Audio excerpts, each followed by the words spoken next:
Okay, so we are on page 166 in Johnny Tremain. I want you to have out your book and I want you to be following along with me. It's easier for you to pay attention and not easily get distracted if you are following along in your book. So we are on page 166.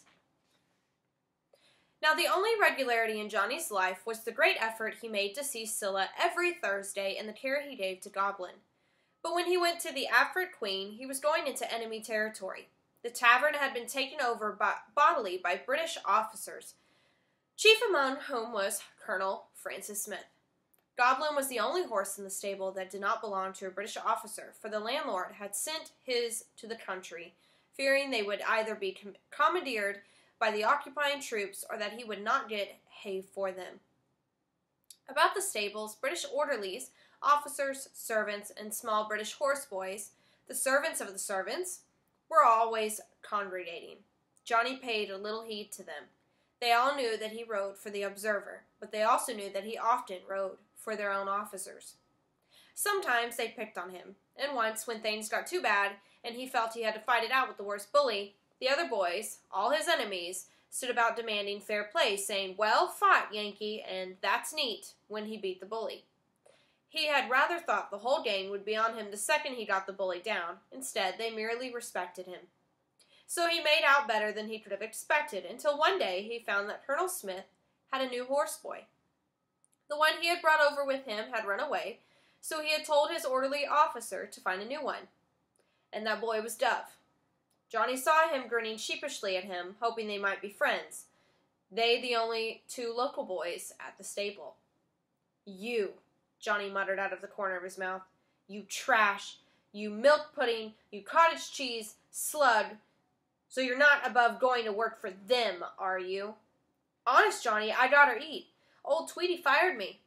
An orderly stuck his head in the stable. "Boy," he said to Johnny, "Colonel Smith has a letter to go to Milton. Please go to the parlor and see him or Lieutenant Stranger about it." A slow, gap-toothed grin spread over Dove's face. "Looks like you worked for them, too?" "Looks like," said Johnny fiercely. He saw the colonel, went home for his boots and spurs, then took out Goblin and saddled him. One of the English boys had got Dove down and was twisting his arm, making him swear allegiance to his Britannic Majesty, gracious George III. Dove was swearing fast enough and protesting that that was the way he really felt. All rebels should be hung. Johnny had a queer feeling at the pit of his stomach. He wanted to go to his rescue. He had to make himself remember that he hated Dove. "But that fellow over there," Dove was pointing to Johnny, "is really on the other side, and—" Johnny left Dove to his fate. It was a crisp, fresh day for summer, the first respite after a week of an unendurable heat. Goblin felt fine. He came sidling out of the stable, dancing and playing. Johnny let him move about, get the kinks out of him. He loved the horse. He loved the admiration he saw in every face. Grooms dropping curry bombs, officers looking out of windows and talking to each other and nodding toward Goblin, chambermaids, rich Tory gentlemen, all stopped to stare when Goblin played. Although he mostly kept his eyes on Goblin's wickedly flattened ears, it is the only way you could tell which way a horse will jump next, he did notice a thick, red face at the parlor window. Colonel Smith, and he heard his booming voice. "Boy, one moment." Doubtless he had changed his mind about that letter from Milton. Lieutenant Stranger, his orderly officer, was coming out of the parlor. He had on no hat. His spurs were in his hand. He was a dark young fellow, not much older than Rab, and something in both his color and carriage had always made Johnny think of Rab. "That's quite a horse you have there." "He's all right. Well, we sort of hate to see a damned Yankee on top of a good horse like that. How much will you take?" "He belongs to my master, Mr. Lorne." "Colonel Smith," he called to the stiff red face at the window, "this horse belongs to Lorne, the printer. Boston Observer, you know. We can commandeer him all right. You fix the proper price. So, boy, how much will your master take for him?" "He's not for sale." "Oh, he isn't, is he? You know little about the rights of His Majesty's armed forces. You get off and I'll try him around the block and see how I think he would suit Colonel Smith." He knelt and buckled on his spurs. The handsome black washerwoman of the inn, Lydia, came out carrying a hamper of wet clothes. Johnny had an idea. "All right, Lieutenant Stranger," he said politely. "Put the stirrups down a couple of notches. Now, hand me my gloves. I'll be back in 10 minutes. Goblin was watching out of the corner of his crystalline blue eyes. Not for months had anyone but Johnny Tremain been on his back. But the lieutenant mounted confidently, picked up the reins, and held them exactly as Goblin liked. The horse moved quietly out of the inn yard. Colonel Smith's face disappeared from the parlor window. "Lydia," said Johnny as he strolled over to the washerwoman, "I'll help you with those clothes." She gave him a dazzling smile. "My land, Johnny boy, I could do with a bit of help. Them Britishers expect a clean sheet every week, and seems like a clean shirt every day." Johnny gravely pinned a couple of shirts in a line, his mouth, like Lydia's, full of wooden clothespins. The ruffled shirts began snapping smartly in the breeze. "Sheets? We've got 17 officers staying with us. We got sheets by the dozen." "Look, Lydia, you lend me a sheet for just a few moments. If I get it dirty, I'll wash it. And besides, I'll hang up every sheet in your basket." "Boy, I don't know what you're up to, and I suspect no good. You'll do as I say? If it's that Lieutenant Stranger what's took your horse away from you, I'll do plenty. He wants to commandeer Goblin for his colonel." "Whee! Don't know commandeer, but it sounds dreadful cruel to me." "It is a way you cook things," said Johnny soberly. "My land, boy, don't you let them cook that pretty horse of yours." Just a pausing moment here. That's not really what it means in this book. He's just saying that so that she thinks that it's very, very bad. "I'll cook them first. Now look, we've got to stand fairly near to the driveway like this. You get on that end of the sheet, and I on this, and we'll let her fill up with wind. Wait, he's coming back. So now, let go, Lydia, quick, let go." The sheet bellied out like a sail when Lydia let go. Goblin, quickly recognizing Stranger's skill and goodwill, had behaved admirably. The lieutenant thought he'd advise his colonel to pay a pretty fancy price for such a choice beast. Colonel Smith, a timid horseman, liked showy mounts. This one was showy, all right, with his strange pale coat and mane and tail like mahogany. He was young and high-strung. Stranger believed he himself would have to ride him for the next month to get him gentle enough for his superior. But his gaits were like dancing. "Let me see," he was thinking, "I'll offer Lorne," and then the whole earth blew up from under him and hit him a terrific blow on his seat. There was a splash as well. He had landed in a mud puddle. The horse was disappearing into the stable. He got up, ruefully looked at his white breeches, shrugged, and walked over to where Johnny was diligently pinning up sheets. Both he and Lydia had their backs discreetly turned. "Well?" he said to Johnny belligerently. "Yes, sir?" "I had already noticed your horse worries a bit over blown paper in the streets. Things like that. I suppose you know that too?" "Yes, sir." "Take those clothespins out of your mouth and turn around and answer me." Once the clothespins were out of his mouth, it was hard not to laugh. "Answer you what, sir?" "You flapped that sheet on purpose, just for the fun of seeing me sit in a puddle and to keep my horse out of the army." "Oh, you," said Stranger, pretending to be angry, but Johnny knew that at heart he was not. Colonel Smith's great red face once more appeared. "How do you ride, Lieutenant?" "Gad, sir, what?" "Where's the horse, sir? What have you been mucking about in?" "Mud puddle, sir, I fell off." He made no effort to excuse himself. "Beast vicious, eh?" "No, sir, just a mite jumpy. No good for army work, nor even just hacking about Boston." "But that boy, how does he manage?" "It's his horse, sir." "Thanks, Lieutenant, you can look elsewhere for me." The head went in. Stranger was stretching himself lightly. "I'll drink my beer standing up for a few days," he said to no one in particular. Then, as an afterthought, "Beer. Hi, kitchen?" he yelled in the arrogant way Johnny noticed the young officers always called for service. "2 tankards of beer, out here in the yard." He turned to Johnny. "What's your horse's name?" "Goblin." "We'll drink to Goblin. Potboy, give that tankard to this young man. You know, of course, there's no real cure for a horse that shies as badly as that. I've been told he'll never be gentle. If he was as good as he looks, I'd hate to guess what he'd be worth. As it is, I'd not give 15 shillings for him, except," and he smiled suddenly, "for myself to ride. Have you schooled him in jumping?" "No, we're not fancy riders over here." "At the foot of the common you'll find a series of hurdles we've put up. If happens you are over there sometimes when I am, I'll show you a bit." "Thank you, sir." Does he still throw you sometimes? Sometimes. I'd have gone off fast enough when that sheet let loose. That sheet! Ha ha! That was a trick. That was good. That was fine. Hi, you black wench. You finish this beer for me and take the tankards back to the kitchen. And off he stalked, still chuckling to himself. Beginning with that day when Goblin had tumbled Lieutenant Stranger in the mud, Johnny had no more trouble with the British stable boys. When it became hard for him to get the oats and hay for Goblin, they told him he might use theirs. But Dove, who was always swearing allegiance to England, and Johnny knew that he honestly was a Tory, was the butt of all their jokes. Dove clung to Johnny like a drowning man, and Johnny did protect him. He cannot help himself. So Dove began oozing into his life. He spent most of his free time at the Observer's office, and was always complaining, always gorging himself on the scarce food, and bored both Johnny and Rab.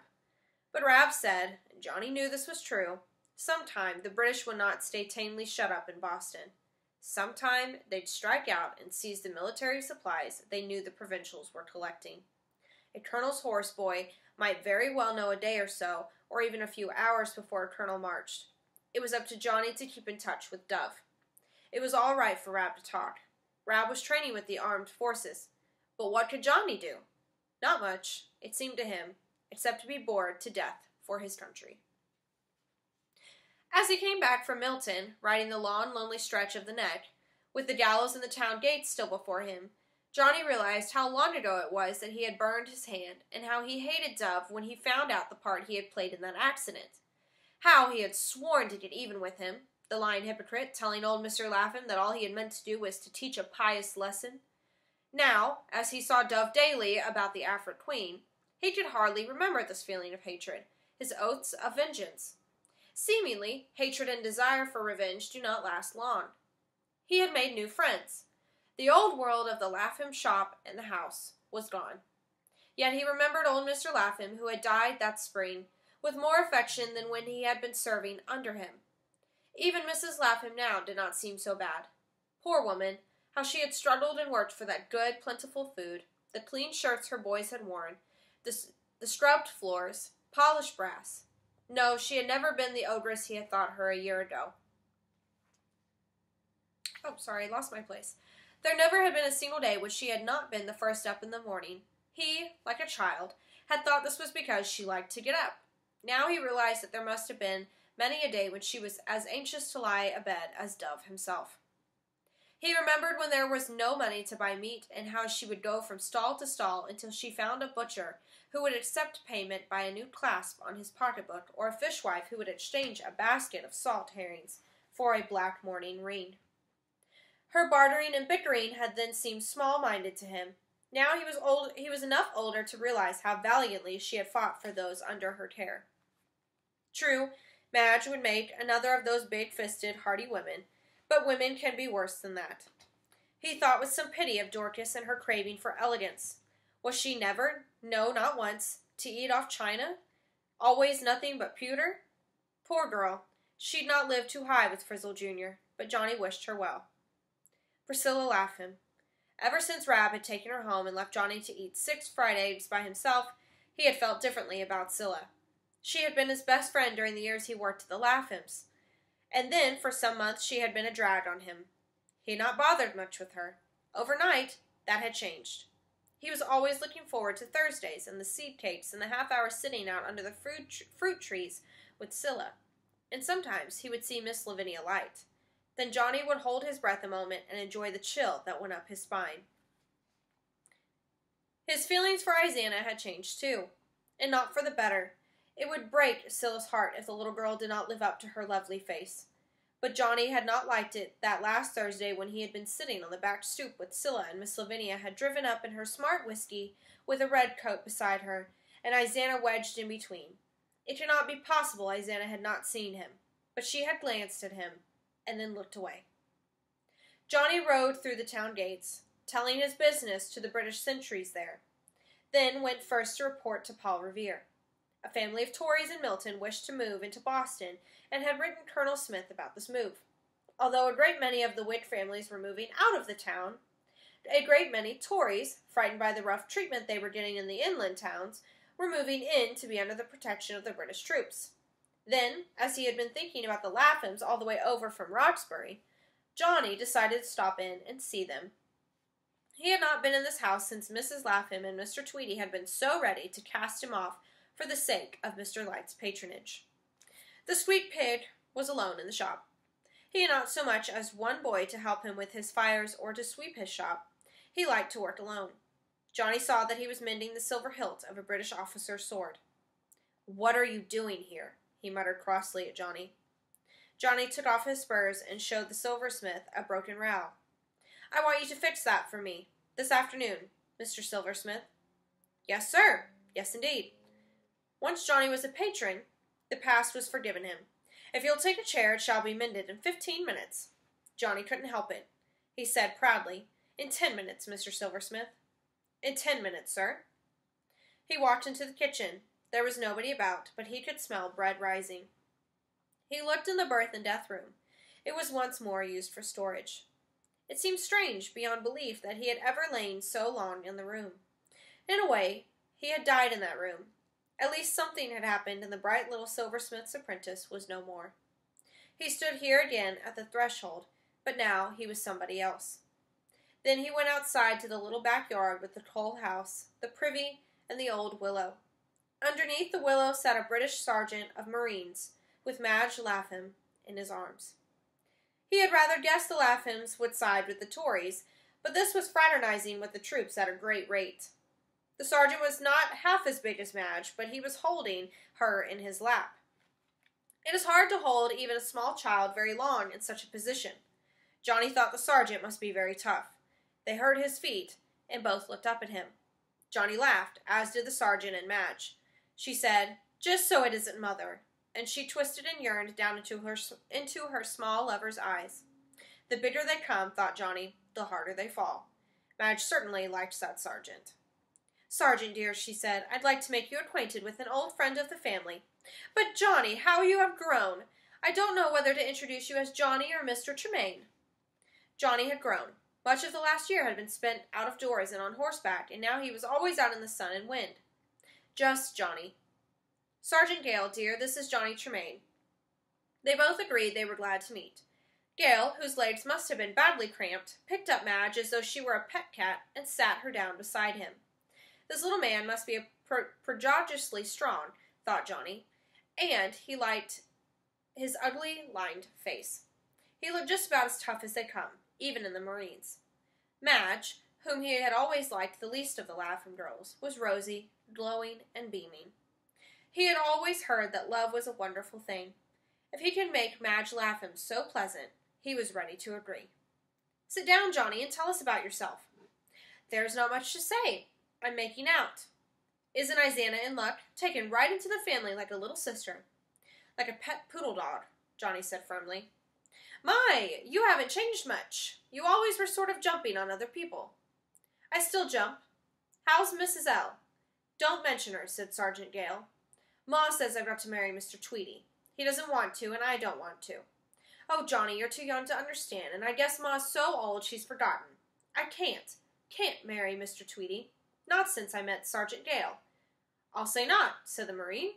"Madge, in case you've been wondering, is going to marry me. Aren't you, you toothsome plump suet pudding?" The skinny little red rascal evidently liked his ladies plump. Johnny went back to the shop, paid Mr. Tweedy for his work, and buckled on his spurs. He had enjoyed his visit to the Laphams. Mr. Tweedy had bowed to him, called him sir, and rubbed his hands in gratitude for even this small favor. Madge, so pleasant in the smell of Ma's good bread, rising. Goblin tied to the head of the wharf was Pine, turning toward him and nickering. As he settled himself in the saddle and the horse moved off down Fish Street, he thought it had been a nice visit, but he would not go again. That was all over. Mrs. Bessie, that monstrous fine woman who cooked for the lights, always had an eye out Thursday afternoons for Johnny, and she usually could manage that Scylla was free then, for she was housekeeper as well as cook. This Thursday, as Johnny drew up, she shook her head. "You come in, Johnny, but I guess today you'll have to put up with just me. Your little sweetheart," Johnny's stomach turned over, "will be needed in the parlor. We've got 9 or 10 of those British officers in there, and Miss Lavinia wants to put on a good show for them."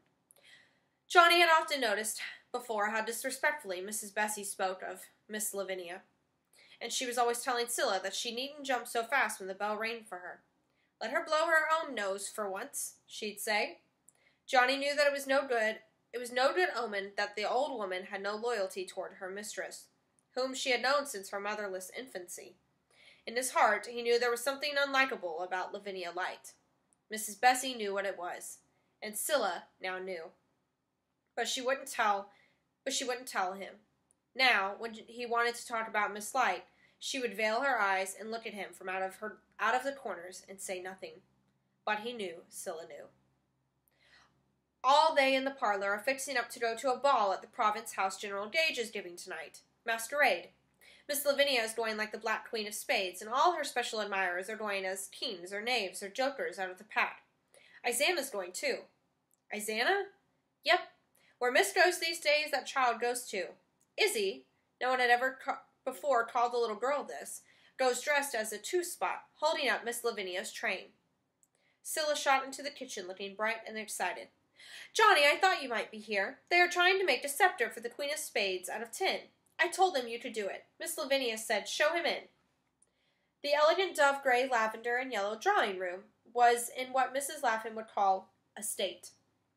The officers seemed to have counted on their lady's help with their costumes, but they had also brought with them a military tailor who was sitting cross-legged on the floor, stitching out a black and yellow striped jerkin for a knave. Miss Lavinia looked half in and half out of her costume as Queen of Spades. For a moment, Johnny was confused. It was not because she had less clothing on than he was accustomed to, but because she was so beautiful. He had never seen her so happy, so animated before. She was laughing hilariously as she attempted to fasten two flat surfaces of cardboard, painted with two spots onto Izana. But Izana had on nothing but her undershift, her little pink legs bare to the middle thigh. Ma would die if she saw her daughter like this.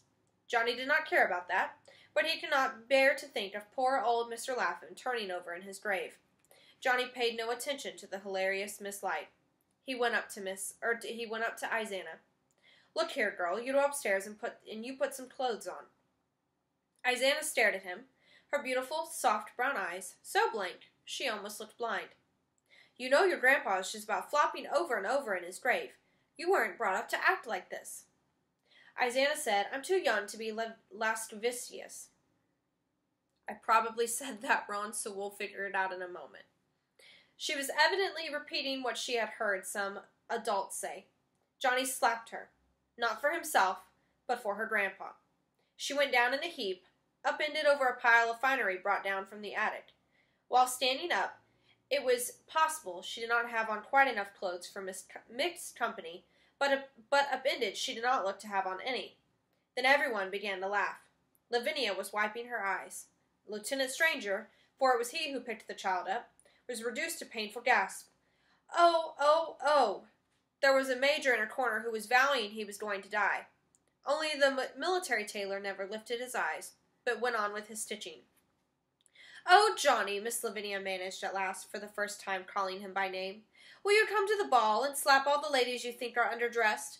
Oh, law, I've burst a stay-string. Give me. Scylla fetch. Scylla evidently knew what would be wanted. She came running with smelling salts, but she got it too close to her mistress's nose. Miss Lavinia was gagging. Oh, you stupid, stupid girl. You've half killed me. There, take it away. Izana ran up and hid her flushed face in Miss Lavinia's lap.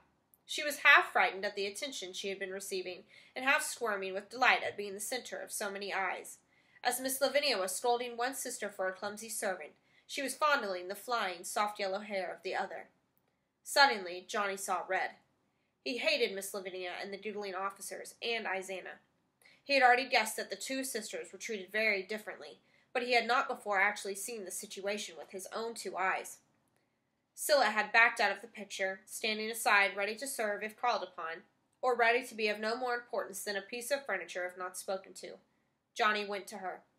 Scylla, he said, don't you stay here any more. I don't want you to. These people are nothing, just a pack of playing cards. Tear them up and get out. And that goes for the whole collection of them. Miss Lavinia and Izzy, too. Miss Light had regained her composure. I will not have Izana called Izzy by my servants. I'm not your servant, and if she acts like an Izzy, she gets called Izzy. But as I was saying, Scylla, I will not have my servants intruding their personal affairs into my drawing room. Priscilla, if you are not satisfied here, I can arrange for your return to your mother, but you are not ever to bring in street boys, horse boys, riffraff. You told me to fetch him in. I did not tell you to fetch him in. Yes, you did. I said a clever metal worker, and you came back with this boy, this sauce-box, who couldn't do the work anyway, because he... Johnny waited grimly for her to finish her sentence. If she dared say what was in her mind, because he had her crippled hand, he was going over and take her by her long throat and shake her, even if she did look pretty well defended by His Majesty's forces. Her eyes wavered, and she did not finish her sentence. Now, Scylla, I want you to go to your room and lie down. You are too tired. If you had not been, you would have never been so impudent as to contradict me. Yes, Miss Light. And you, she turned to Johnny, get back to the gutter or wherever boys like you keep themselves. Yes, Miss Light, he said, mimicking Scylla. Mrs. Bessie said nothing, but she evidently knew what had been going on in the drawing room. There, Johnny, she said mildly. You sit. This is not real tea, but I've just put a mite of brandy in it, and it's good and hot. Miss Lavinia is just about making a monkey out of Izana, he said at last. Nobody can make a monkey out of anyone who isn't a monkey to start with. Is Scylla happy here? Oh, happy enough. What do you expect? She knows she's lost Izana. At first she used to cry, but now she accepts it. It's exciting for her, and there's always a flurry and goings-on. The ball tonight, and next week we move out to Milton for the rest of the summer. We won't stay long. Why? Because the Sons of Liberty there are out to get Mr. Light. That's why they haven't yet been rough with Tories out there.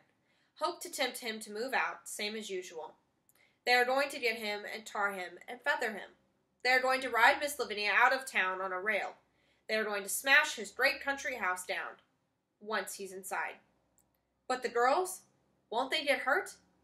I'll be there. It's my secret, so I suppose I can tell you. But I'd take it kindly if you'll keep your mouth shut. If there were Daughters of Liberty, I'd be one. You ask Sam Adams about me. I've been helping him secretly for years. Johnny had taken it for granted that an old servant in a Tory house would also be a Tory. They usually were. He looked at Mrs. Bessie with admiration. The Lights will stay in Milton about a month, she whispered. You mark my words.